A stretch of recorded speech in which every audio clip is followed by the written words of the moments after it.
Video preview.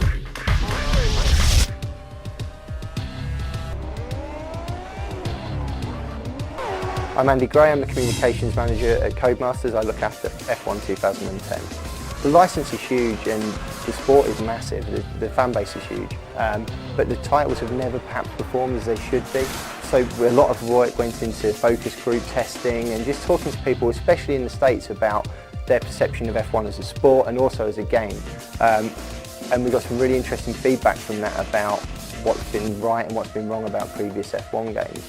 On the back of all this research, we went away and we came up with this mantra of be the driver, live the life.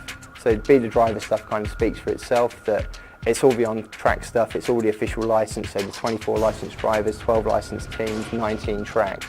But then we've got this live the life stuff, so it's the taking you behind the scenes of F1 into the paddock, so you can get to see, like, talking to the press, interacting with them, get to see some of the glamour, the girls, all the other drivers as well, walking around the pit lane. And the way that you interact with that is also going to affect your career and the way that you're seen in F1. When you first boot the game, you're taken into a press conference that introduces you to the world of F1.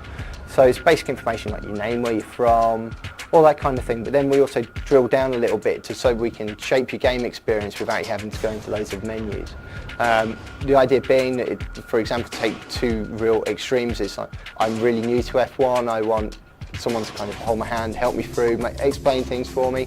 Or maybe you're like a massive F1 fan, you've been playing F1 games for years, you want no driving assist, you want to do 100% races, you want to do all the practice, you want to do all the qualifying. And then also the extremes in the middle.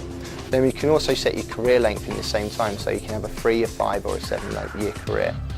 The decisions you make based upon your difficulty setting and the length of your career will then shape what teams you can join at the start of the game. So if you're going for a really long career with full simulation experience, it will be the new teams that are open to you. So the guys that are predominantly going to be at the back of the grid, and then it's about progressing yourself or the team and bringing them on over the course of your career to be a winning team. Alternatively, if you just want to have a 3-year blast around all the tracks, you can join a pretty high-ranking team that you could potentially win races with and soon get to one of the big boys like Ferrari, McLaren, Red Bull.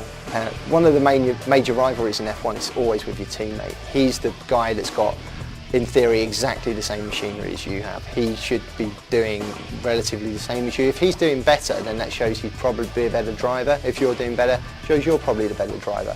Whoever comes out on top of that after a few races is going to kind of take control of the team, similar to we see in real F1, that after a while one driver can sort of steer the way that the car is going, make it suit them more than anyone else. So taking control of the team is massively important to you if you want to progress and you want the team to go the way you want. Interactions with the press, I think, are big in any sport. F1's no exception to that, so we've brought press into the game in two forms. We've got the kind of impromptu press where you've just finished the session, you've maybe done really well or you mean them badly, you have a microphone shoved under your nose and there's like, what do you think about that? You could say you've performed really badly and all of a sudden you start to say, oh, it's my fault, absolutely my fault, or I got blocked off at turn whatever.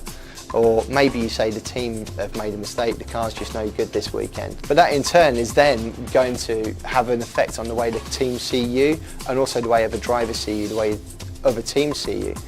One of the major things we've been working on is a dynamic weather system. So the idea is that over a race weekend the weather will change depending on where you are. If you're at Spa, the weather's going to be really changeable, the likelihood it is going to rain at some stage. Same for somewhere like the UK. But other places, Abu Dhabi, Bahrain, rain's kind of, it's very unlikely. But what that does is give you such a dynamic of the way you play the game. It affects so much the weather in an F1 game because it affects your strategy. All of a sudden you might make a gamble to go onto certain tyres at the wrong time or the correct time. Like we see in races every other weekend, that just making that one little strategy call, being brave, making a gamble, can either cost you or win you a race that you should never have won. The system's very advanced. We're calling it active track technology.